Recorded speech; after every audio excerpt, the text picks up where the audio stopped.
নমস্কার, ভারত টিভিতে সবাইকে স্বাগত। এই মুহূর্তে জেলা এক্সপ্রেস।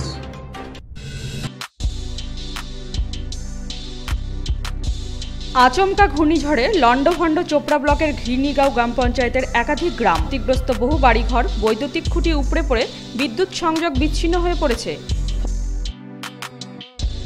আবাস যোজনা প্রকল্পের কাটমানি না দেওয়ায় জুতোপেটা সহ শারীরিক নিগ্রহ করল ইসলামপুর পুরসভার ৯ নম্বর ওয়ার্ডের কাউন্সিলরের স্বামী।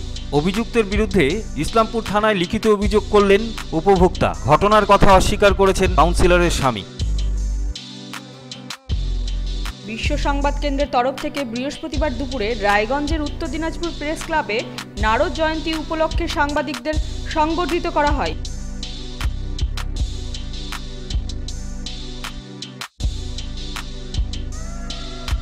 ভারতীয় সেনাবাহিনীর সমন্বিত মাঠ মহড়া তিস্তা প্রহার অনুষ্ঠিত হল শিলিগুড়িতে।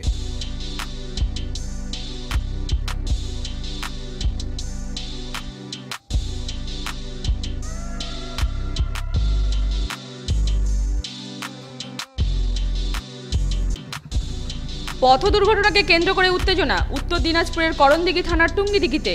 এই ঘটনাকে কেন্দ্র করে টুঙ্গিদিঘিতে উত্তেজনার সৃষ্টি হয়। পুলিশ পৌঁছে পরিস্থিতি স্বাভাবিক করে। গাছ কাটাকে কেন্দ্র করে দুই প্রতিবেশীর মধ্যে গণ্ডগোলের জখম হয়েছে ৮ জন। ঘটনাটি ঘটেছে ইটাহারের সুরুনে। আহতদের রায়গঞ্জ মেডিকেল কলেজ হাসপাতালে নিয়ে যাওয়া হয়েছে। খবর পেয়ে ঘটনাস্থলে পৌঁছেছে ইটাহার থানার পুলিশ।